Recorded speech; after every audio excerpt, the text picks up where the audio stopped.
Good afternoon and welcome to this Amber and BGA webinar, Screen Presence, Showing Up to Lead. I am Melissa Oliver. I'm the Amber Membership and Account Manager, and I'm looking forward to an hour of really interesting insight. So shortly, I will hand over to our speaker, Kim, to start the conversation. And if you have any questions, please add them to the Q&A box, and Kim will be answering questions at the end of the webinar. Although if you have kind of any burning questions whilst the webinar is going on, please do feel free to ask in the Q&A box. If you miss anything, please don't worry, as the recording and the slides will be available in post-event comms and on the Amber and BGA websites. And without further ado, I will now hand over to Kim. Thank you so much, Melissa. Thanks for welcoming me. Thanks for inviting me. I'm excited to be part of the Amber's webinar series. It's a very cool series. I've looked on the website, so interesting and diverse topics and speakers that you have. And thank you for being there for my Q&A. It's such a luxury to have somebody else who can, watch and look and fill me in if anybody has a question during, or definitely I hope afterwards. So today's session is about what can we do so that when we have this moment of clicking on and logging on, that we're going to feel comfortable, confident, and be able to lead if it's a webinar like I'm doing today, or if it's a meeting. And as part of the introduction, I would like you to fill into the chat box. I'm always curious of who are we, so let's do a little check-in. I would love for you to write your name and where you're calling in from. And then if I told you that tomorrow there's a new extra AMBA webinar and you will be leading it, and you're going to speak about something that you're really passionate about. Or maybe it's going to be on Monday, so you have a little bit more time to prepare, and you're going to do exactly what I'm doing today. If you feel like, oh, I'm really nervous, then put yourself on a 0 if you're really afraid. And if you're like, okay, I'm brave, I can do this, then place yourself about a 5. And then if you feel like, oh, I've got an audience to share my passion with and my stories and my content, I can't wait to engage with them. If you feel like inspired and it's fun, then put yourself on a 10. So in the chat box now, I would love for you to just type in, name, calling from, and then a number. And this barometer of comfort is just for us. It's just right now. And I'm aware of that. It's not constant. It might feel like that today, and then maybe tomorrow you're in a different mood, or it might depend on your audience or whatever, but just to get a little snapshot of where we're starting. Just to say, can everyone use with the chat box? Would you mind using the Q&A box, please, if that's okay? Oh, okay. Okay, fantastic. Thank you so much. Yes. Thank you for instructions. Fantastic. So the Q&A box, it is, because that's where we're gathering the data. Good. And so a little bit about me and some of the reasons I think Melissa and Amba invited me to be here today.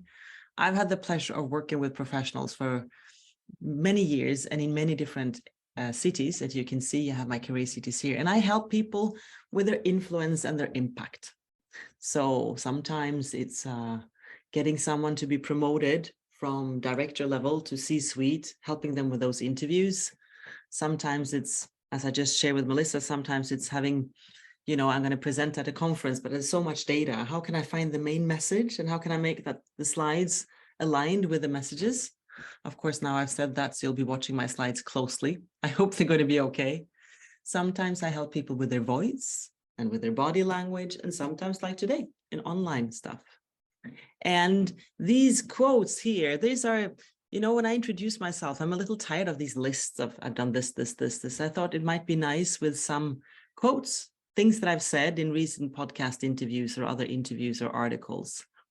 And I think for today's topic, I think the number 2 is really important here. And that says we cannot really listen when our inner noise is loud. And part of when we are speaking online or leading a meeting online, it's like we have all this choir inside of, what about this? Am I prepared enough? They're going to see this. They're not going to like this. So part of what we're practicing when we want to lead through the screen and in real life is to have space for what happens so that we don't have too much inner noise, or to find a way to let that inner noise be without drowning us. And I hope some of the tools today will help us. So a little bit about the agenda for today. These are the three things that I will cover with us. We're going to talk about nonverbal communication status signals, some more about screen presence, and then in the end, I have a checklist for you and something called the room rater that I think you're going to love. So my method that I've developed throughout the years is something that I call the right kind of loud. And to get your right kind of loud means to have the capacity and the insights so that you can adjust your message and reach the audience you want to reach with the specific kind of influence that you're looking for. We speak differently or engage differently with different groups of people, individuals and groups, and sometimes we have different intentions. Sometimes you might want to really motivate a group. Sometimes you want really to make a group feel like they belong. Sometimes you're trying to convince someone to make a decision. Sometimes you're trying to sell a service, make them trust you. So knowing how to adjust your body, your voice, your words, your listening, your presence, all of that, that is the right kind of loud. And today, what we're looking at is the right kind of loud for our screen presence. So when I go into nonverbal communication, I love to share this quote. It's a guy called John Baldoni. He's really funny on LinkedIn. He plays different instruments and kind of shows up in a quirky way. He is a very established business leader. And we're looking at today, not the words that we speak, but how we deliver the words. And I can tell you that all of you who are logged in right now, you are already specialists in interpreting words and tones of words and what people really mean. Because when we are very young, we learn that, it's not what mommy or daddy say, it's how they say it. So if they say, I'm not angry, ooh, daddy's really angry. And that goes on, that capacity to scan goes on into our education, our youth, and also our professional careers. So when we are logging in to a meeting or a session of any sort, or we go to a networking event, we're all the time scanning for what is really going on here. And very often we have a lot of butterflies. And the butterflies are good because the butterflies mean that our heart is in it. It means that it matters. I think it's a misunderstanding when people say, just be calm, just relax, it's going to be fine. Because yes, it's going to be fine, but not if you relax. We need a little bit of extra oomph and sparks and butterflies for something that is really important. The art is, of course, to know what to do with them so that we don't drown, but that we can make them fly with us. And actually, the butterflies in our stomach, they actually are a more concrete thing as well. I think many of you might have heard about the gut brain or the little stomach in the gut. This is from an exhibition I saw many years ago in Barcelona when I lived there, and it's actually the neurons in what is called the little brain in the gut.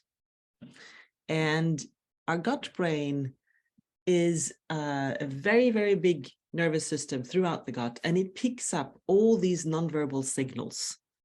So I think that often we say that something is an intuition or a sixth sense, and actually it's the nonverbal signals that is coming to us, but because it's nonverbal, it doesn't have a word, it feels mystical.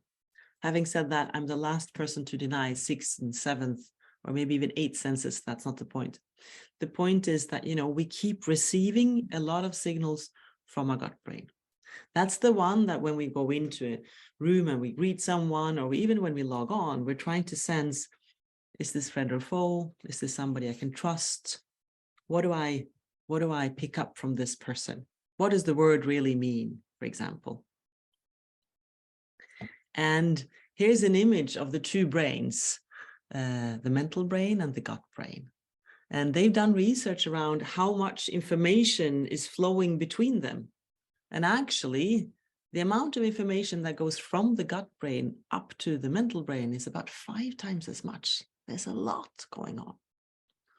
And if any of you are leaning into the learning and development and training world, you might also have heard about the heart brain.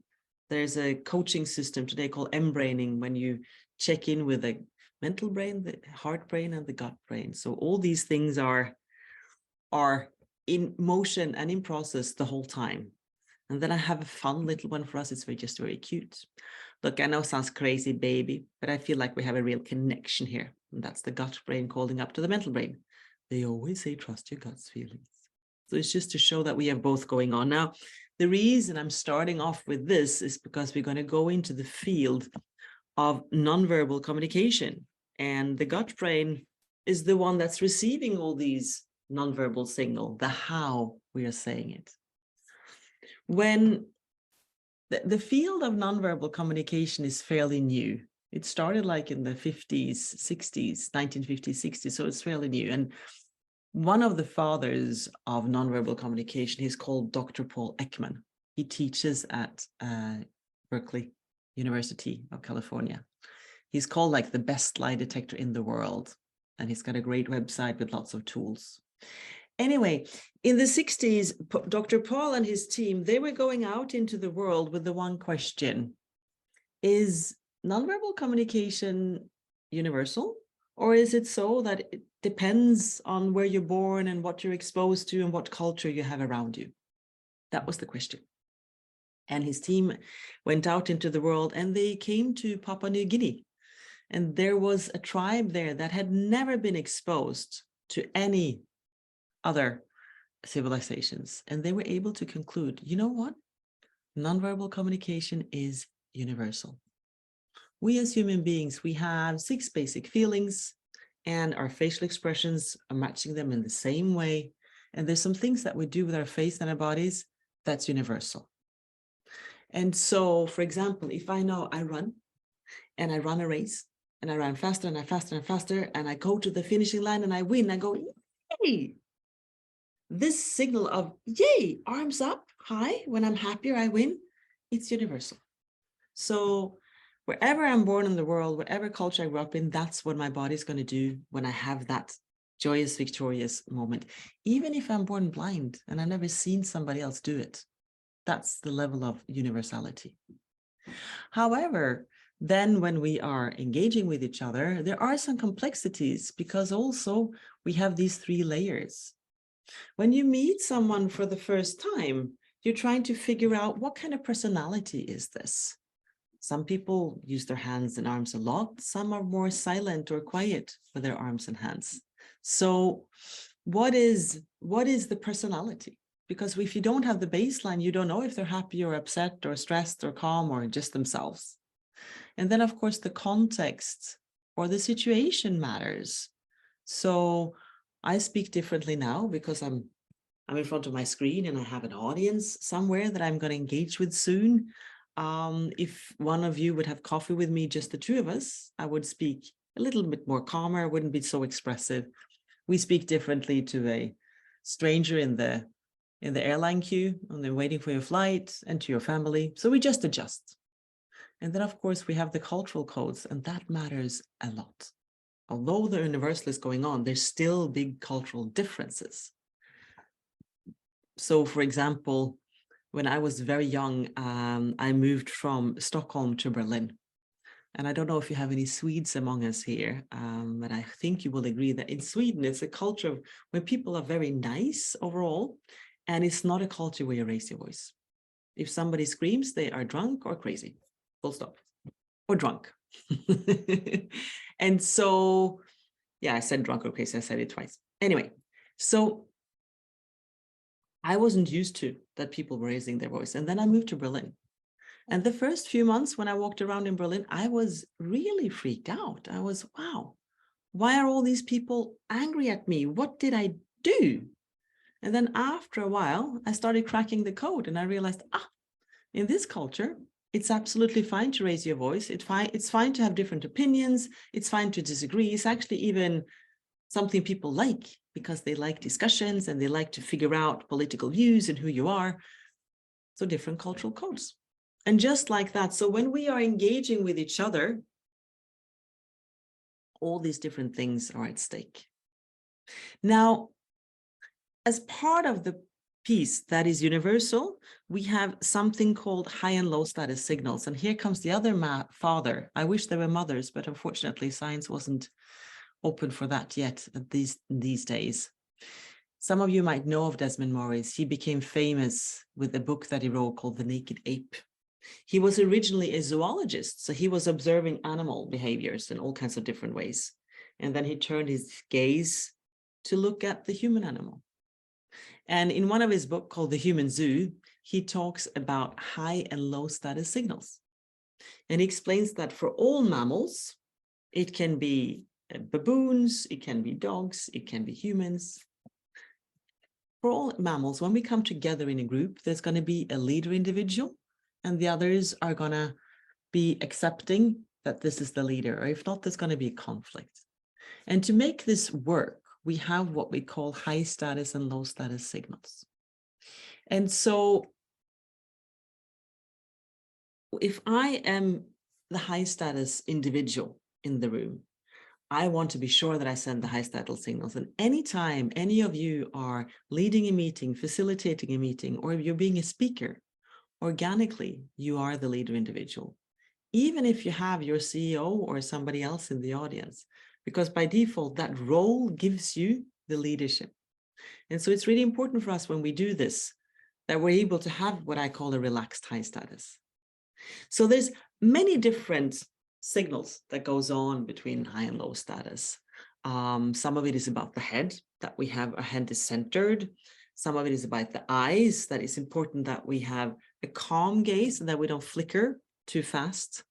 And usually we say that, you know, if you're in high status, I am open and relaxed, because if there's a threat, I can handle the threat. I'm the leader, or my entourage can handle it. So there's a relaxedness. And of all these different signals, the most important piece is to be calm. And again, the reason is I'm relaxed, I can handle things. You never see the shareholder or the president or the CEO or whoever it might be. You never see these individuals come running in. Even the pop stars, Madonna never starts on time, she comes late. And if people are late, they usually slide in, and it's like, it might be a little bit intentional even to show the other individuals that, you know, I am more important, so it's appropriate that you wait for me. And so when we are in these positions, it's important that we can choose a relaxed high status. Low status signals, there's nothing wrong with that. It's important to explain that, you know, some people when I train this, some people have the impression that, you know, the goal is to be in high status the whole time. That is actually not very smart at all.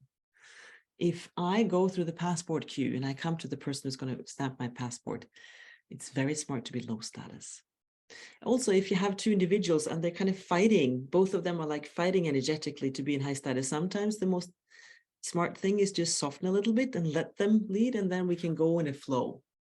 Also, if you've made a mistake and you need to apologize, then it's really good to be able to go into low status. So I usually say that we like to have, the goal is to have a status swinger so that we can adjust to all the different kinds of situations that we are coming across. And I'm quite sure that most of you who are tuning in to this meeting right now, most of you are probably already doing this, because this is, although it's not in our mental brain, these are nonverbal techniques that we have learned. So I think probably today's webinar is simply making you aware that you're doing it, because all of us are doing this organically. And when it comes to the capacity to be able to flow between them, this is a quote from my book, The Right Kind of Loud. I have it here. My first book, The Right Kind of Loud. There's a chapter about nonverbal communication in it. And you can see here, the strongest high status position is shown by not holding on to it too hard. And that's what I find around this, that when people really have that inner leadership and they're confident, they don't need to prove it the whole time, but they're able to take the lead when needed and when it's good. So this is a little bit about high and low status signals and that whole section. And now I'm going to move into a little bit more about screen presence and what we can do here in front of the screen. So before we have this webinar or this online meeting that we're going to lead, here's a couple of things that we can do. I always say, try to make it as comfortable as possible where you are.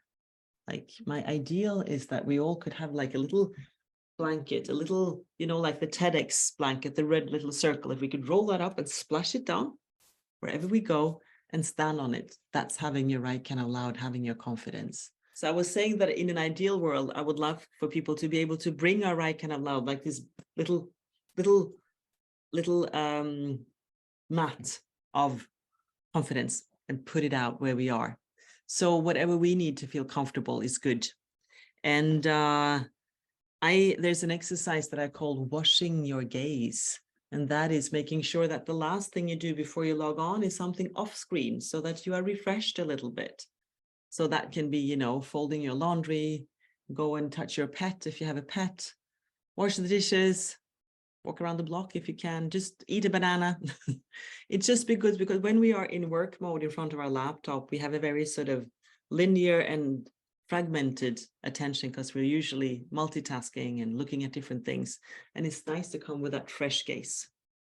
And then remember also that when you're relaxed and you're not threatened, it's natural to smile. We are going from 5 to 2 senses when we are logging on to the screen. So it's really important that we feel the warmth from that person.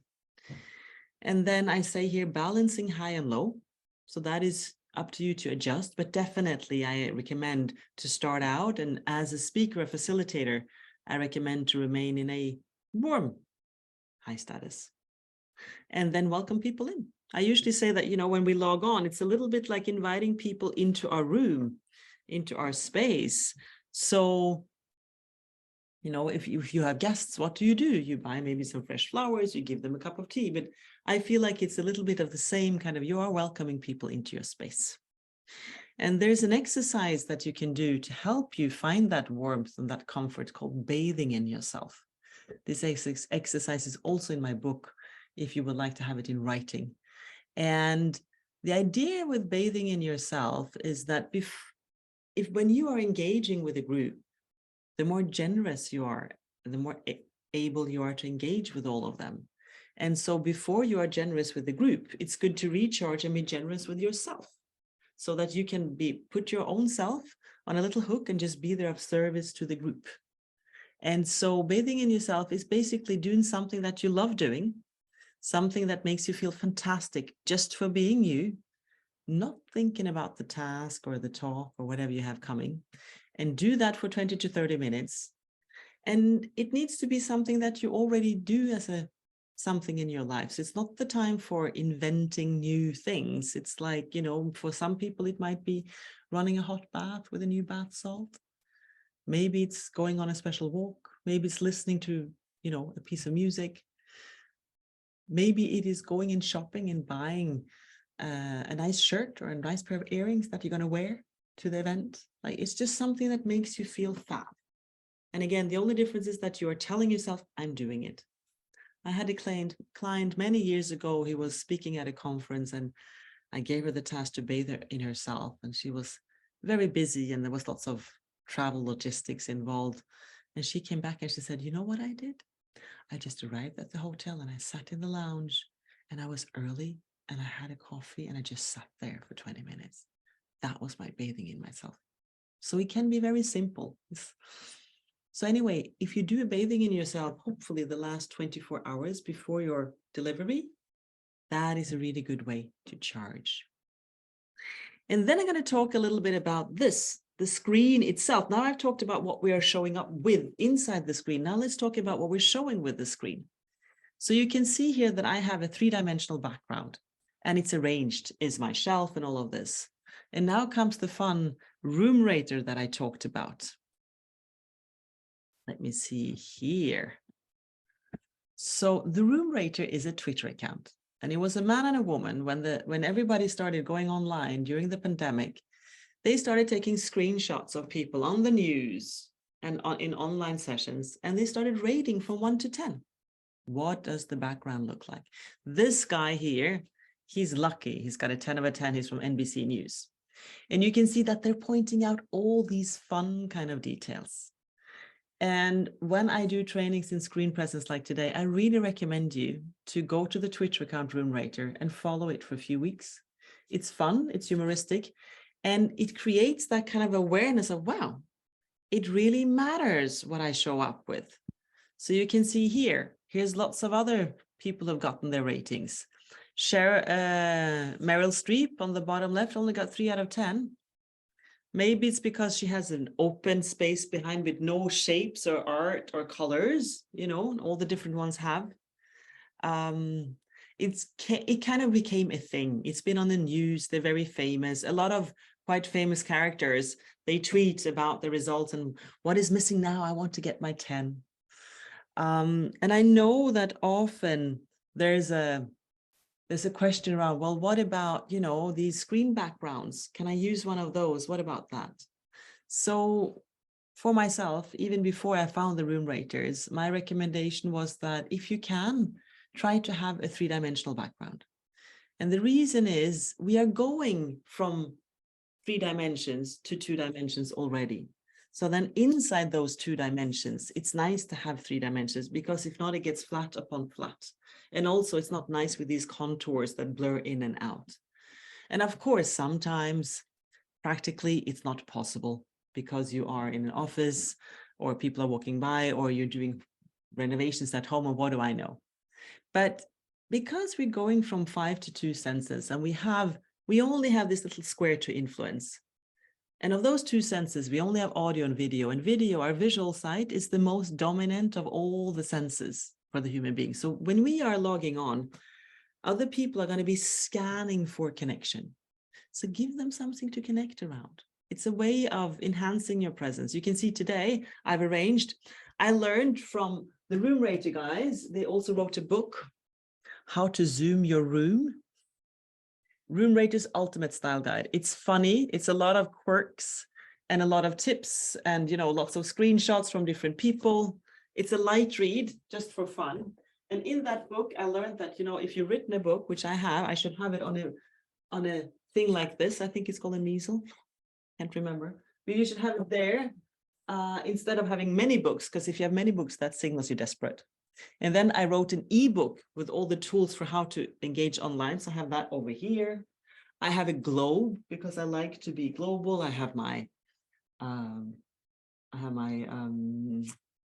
my different degrees here, and I even have my little TEDx diploma here. So I've arranged it in a way to make it, and I have flowers, as you can see down here. So I've arranged it to make it as warm and welcoming as possible. So I hope that you're going to have fun playing around with your own little backgrounds. If it's completely blank, maybe you can have some kind of weave or texture or fabric, just something that's, you know, has some texture is nice. Or if you can move some furniture and have a little plant or a vase or something. Yeah. My hope is that you're going to have fun with it and not feel pressure. But I've had many groups that I've been teaching this for, and then we've met for some times. And then the participants' reactions when they see that people have done like a nice background, like, oh, it really is welcoming for us. So I hope you have fun, you know, dipping into that. And here at the end, I have a little checklist for what helps us show up. So I think by now everybody knows, but I always mention just in case. This was one of the first things I learned when I started giving sessions online, that the position is important, that we need to have the camera in front. If not, we have the nostril effect. People look into the nostril. When I gave my very first webinar in early March, just before the pandemic, actually, in March 2020, I can see on the pictures that I hadn't learned this. I hadn't bought this. I have a little plastic stand to have my laptop on to make sure. And then the light is super important.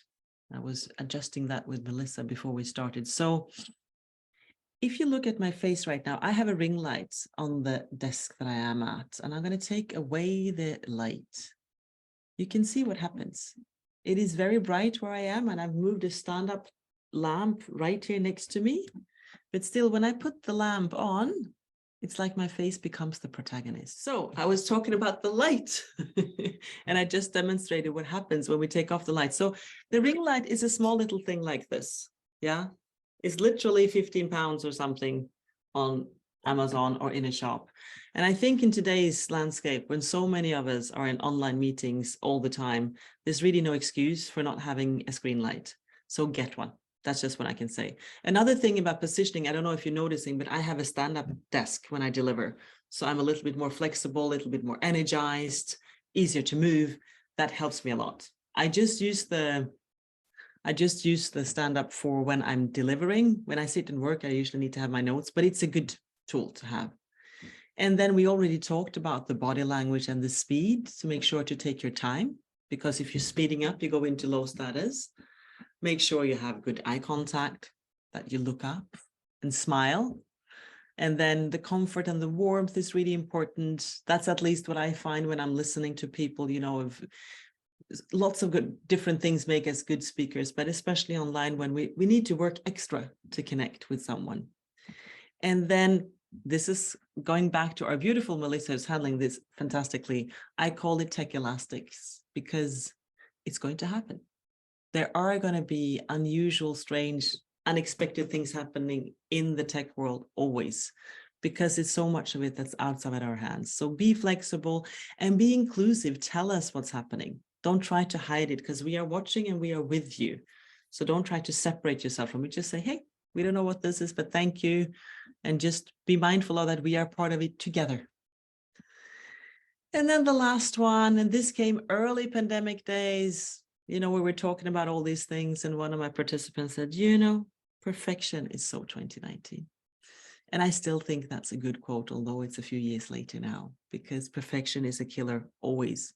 And we want to make sure when we show up online that we can go with the flow and we can be present and real and really inclusive, so that people make it easier for people to engage with us. So my last slide that I prepared for us, I'm hoping that you will connect with me on LinkedIn. I'd love to stay connected. And I have a masterclass every month when I explore a different communication topic with a really interesting global community. You're all welcome to do that. You can sign up on my website, which is at the bottom. And if you would like to, I've decided to give you a special gift, and that is the ebook with this tools from today and more. So you will just need to connect with me on LinkedIn, and we'll do some messages back and forth and some emails back and forth, and I'll send you a coupon so you can download my ebook. So that is what I have prepared to talk through. And now I'm at 40 minutes. And we've had a few glitches, and I am very honored and very humbled that you are still with us, everybody. I think that says a lot. We have some very curious and beautiful souls among us. So I am here for your questions. So Melissa, will you be gracious enough to tell me, what do we have? Of course, yeah. So if you just pop your questions in the Q&A box, and hopefully we will not be cut off again. Fingers crossed, everything crossed. Crazy day. Yeah. Honestly, I've given a lot of online talks. I've never experienced it before, and then twice. I've never experienced it before. I don't know what's happened. If there's people have their tech elastics down, so they know. Yeah, they know. Yeah. Yes.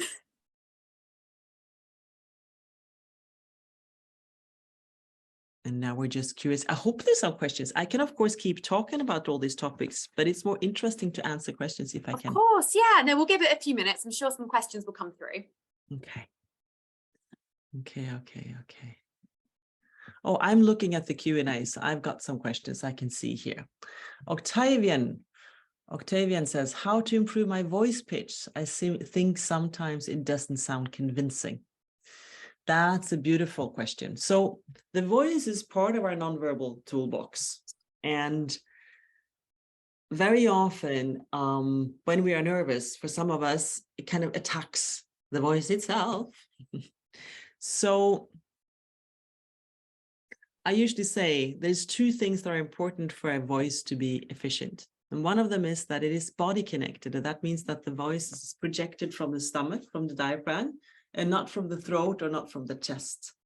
So the time when all of us are connected to our body voice or the diaphragm is when we laugh, not nervous laughter, but real laughter. So if you try, next time you laugh, try to put your hands on your stomach and notice that's where the voice ideally comes from.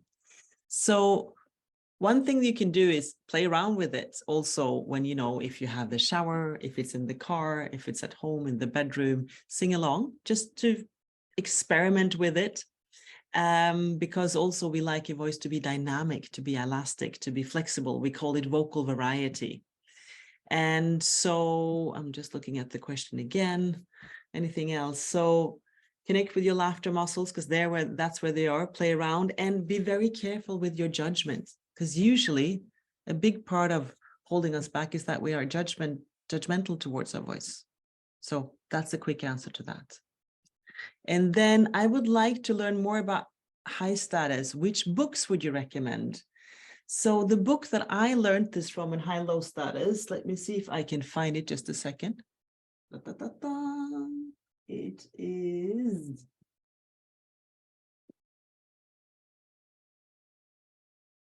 The Human Zoo by Desmond Morris. It's a fun one. It's old.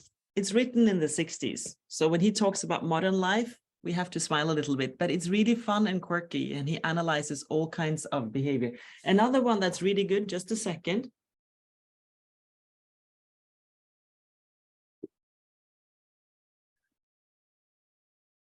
Many of you have seen this TED Talk. It's called by Amy Cuddy.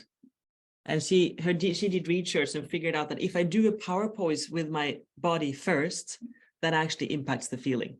So her research was that, can I start with the position and then make the feeling come? And it works. She cries during the talk. It's very touching. She's amazing psychologist. So those are a couple of books that I recommend for the physical part. And then it says, do you want to read, Melissa? Yeah, sure. So the because next I have a question... little different voices, not only mine. Of course. Yeah. So someone has asked, is verbal communication more important than non-verbal communication in online mode? Is verbal communication more important than non-verbal? I mean, I'll ask you, Shika, who's asking, I think both are important.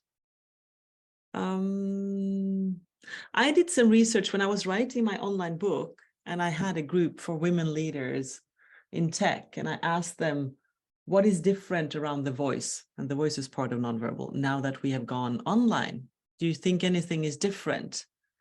And they said, yes, just more important, because we don't have you in the room. So if you're not in the room, it's just more important. So I would think that the audio and video becomes really more important. And apart from that, we're still human beings. So it's just anything that we can do to connect and have influence, I think, is relevant. Yes, next one. So Francesca has asked, are gestures important when leading an online meeting? Again, I find it so fun. I love the question. And it's like, I welcome you to think about it. You're now experiencing me. I've used my hands a little bit, more than some. When it comes to hand gestures, for example, I usually say that, whatever is your personality is going to be best for you, because you need to be you. You need to be comfortable. And if you're comfortable with your hands still, then that's the way it is. Then you have more maybe facial expressions or more presence in your voice, or that's just who you are. So it's not like one of them is right or wrong, but it's about figuring out what works for you. But for example, a little thing that having a stand-up desk in the moment of delivering, that can make a huge difference, because then you are more flexible. And apart from that, there's no rights and wrong. And I welcome you to notice when you look at people, what do you think works? And then find your way to apply what you like. Yeah. And that covers actually the next question perfectly as well, because someone said when I present, I tend to move my hands quite a lot, which I do as well. I'm doing it right now. Yeah. And should I keep my hands still whilst I present? So that kind of answers that.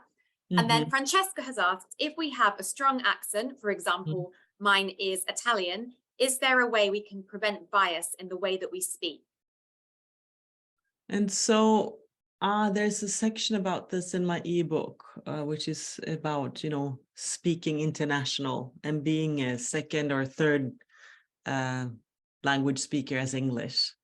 Because I help a lot of professionals who are not non-native English speakers, and very often what we do then is we internalize a feeling of being less than. They are native speakers, they are more than, and I'm non-native and I'm less than. And actually, what I say is that you are more than. You're the one who's learned another language. You're the one who has a linguistic span. And for our listeners, what really matters is that they understand us. Yeah. So if we are understood, that's fine. So I think one part of that work is to shift a little bit that inner approach. And then on the other side, if we are aware of that we have a very strong accent and it can be extra work for others to understand, absolutely, you can have some voice sessions and get some help, with certain words. I'm a voice coach and I've helped a few people with that. I actually had an Italian gentleman this spring in a big pharma that I was helping with his promotion. And I would write down some special words that he pronounced in a weird way. And I would comment, and he said to me, you know what? In our company, it's forbidden to even adjust things like that, but that's not part of our diversity and inclusion protocol. So I don't care, literally. So I'm sharing that to tell you that there's different approaches. There's no right or wrong. And of course, articulation is good. But I think also it starts with that, embracing that, hey, I'm more than, I'm stretching. Yeah. Okay, so another couple of questions. So thinking about what's on the screen, how zoomed in should you be? Should we be able to see more than just the presenter's head? Do you lose impact if you're too far away? Yeah, I kind of recommend, Melissa, the way you're showing up now, I find is perfect. I see you Thank clearly. you. Yeah, no, it's beautiful. Background's not very interesting, but not for today, but you're also in an office, so there's reasons, and so, but I did the session I did this morning, I was demonstrating some things with my body. So then I was sitting down and moving a little bit further away because I wanted them to see my whole torso for a part of it. But as a general, I think the way Melissa and I look right now, that's kind of to be recommended. Yeah. And don't be like, we don't need that kind of nose factor. I think like this is good. Yeah. Hey, and one more question. So I'm quite a nervous speaker. What is the best way to get over this fear? So there's many ways to address the fear of speaking in public.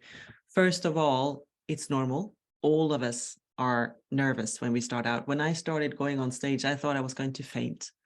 And then, it's a journey there. So first of all, it's natural, it's normal. It is not, unless you grew up in North America, it's not going to be natural to get up and stand in front of a crowd. In that culture, it's from they're very young, they get up and they're asked to, represent their club, represent their neighborhood and their team and their kindergarten group and their sports team and all that. So that they are very used to it. For all the others, we need to practice a little bit. I often hear this comment when I help people with their speaking, and they say, but who am I? Who am I to take space, and who am I to talk? Like, am I important?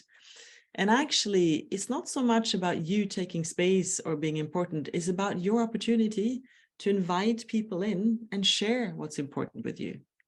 So I think the inner approach there a little bit can be helpful, that, I'm not going there to take space and be important, but I'm going there to share and to look at something together that's going to be better for someone somehow. Because usually when we speak, it's something that we want to impart so that others can have some kind of benefit or learn something. And also, I think the best speakers are what I call the dialogue speakers. And so what the dialogue speaker does is, like, before he or she logs on, in this case, because it's online, it's a little hook. And then we put our ego there. And then the moment we're there to serve the audience. We're there to serve them. Even right now, I don't see you, but I know you're there. So I didn't log on here today because I'm shiny. I was invited because I would love you, all of you here in the AMBA, your students and graduates, wherever you are, to take some of these tools and feel better and have better meetings, because then you're going to feel better and all the people who log on to your meetings are going to feel better. So it's like, it's a little ripple effect of goodness. And when I think like that, there's less pressure for me to be perfect. I'm just here because I'm excited to share some of the ripples. So maybe changing that mind frame a little bit could be helpful. Yes. The next question, and actually this is something I have always wondered, so I like this one. Should you always look directly at the camera when you're presenting or talking to people on Zoom? Fabulous question. So glad it came. So right now when I'm talking, I have beautiful Melissa on my screen. So I'm actually looking at Melissa. And that is not looking into the camera because the camera is up here. Right now I'm looking straight into the camera. Everybody can see that. Now I look back at Melissa. But because of the way our brains are wired, even if I look at Melissa, you are translating it so it looks like I look at you. And it's much more connecting for me to look at the person on the screen than instead of in the camera. So just look at, if you are lucky to have a face to look at, because sometimes people are not logged on with the cameras or sometimes the interface doesn't allow. If you can look at a face, look at the face. It's going to make you more engaged. Yeah, absolutely. So I'm doing that the whole time now. And I think that you feel that I'm looking at you. Now, this morning when I was speaking, again, it was this live stream conference, and actually I can't see anyone. It's just a it's just a screen with a slide. If that's the case, then I look into the green eye and I imagine that in the big universe with 7 billion individuals and everybody's bogged down and they have millions of decisions and data and ChatGPT and whatnot, in the middle of all that chaos and all that abundance, someone has chosen to click on to this meeting or this session and to see a recording or to be with me. And my job is to make that worthwhile. So I always feel like, somewhere someone is there and they are receiving. So I try to think of one person if I only have the camera. But as a general, our eyes and our brains are collaborating, so we don't need to. Yeah. Okay, and one more question. Does having notes truly help us in online presentations? I find it very hard to keep eye contact when using those. First of all, notes always, both online and in person. We are not encyclopedias. We have Google for that. There's no competition of memorizing. That's not what makes you a good meeting host or a good speaker for that sake. So always have your notes. When I do online sessions, what I do is I print out the slides like this, because then I know which ones are coming ahead and I have a sense of the flow. And for this one today, there's not a lot of extra notes because I know this material fairly well, so there wasn't a lot to add. If there's something that I haven't done many times in that format, then I can add, for example, with a different color, I can add the time. So by this and this time, I should be at this slide. I can also add comments of what to add. So notes always. And then the question was, what about the eye contact and stuff? If you do it in a high status way, which is in a calm way and not rushed, and you just look down slowly and look up and keep talking, there's no problem with using notes. It's important that you don't keep speaking. Watch me now. If I'm talking right now and then I'm talking, and while I'm talking, I'm doing this and I'm talking and I'm talking and I'm going up, it's a little bit like, doesn't she know what she's doing? But if I'm talking to you and I say, okay, and now we're going to talk about, yes, the flexibility. I'm being transparent. I'm showing you that I'm doing it. So that is the key to using notes. Just take a pause, and people need a pause anyway. And a sacred pause gives you high status. So there's only good news. Trying to avoid reading loud. We don't like people to read loud because it's like, if you're reading loud, you could have made a video and I could have watched and eaten my banana. I wouldn't have needed to log on. So try to have just keywords, because when we see notes and people are reading loud, that's disengaging, at least for me, but I think for most people. Sometimes it's a little bit, you read a little bit loud when you speak a little bit. That's okay if there's a certain section, but not for a very long time. So that's my recommendation. Wow, such juicy questions, Melissa. We're lucky today. Really good questions. So we're out of time, I'm afraid. Thank you so much, Kim, for a fascinating presentation. And thank you all for joining us and for your brilliant questions and interactions. Really sorry about the technical difficulties, but I think we styled it out quite well. But I hope you all enjoyed the session as much as I did. And if you missed anything, don't worry, because the recording and the slides will be available in the post-event comms and also on the Amber and BGA websites. So thank you so much once again, and goodbye. Bye-bye, everybody. Thank you.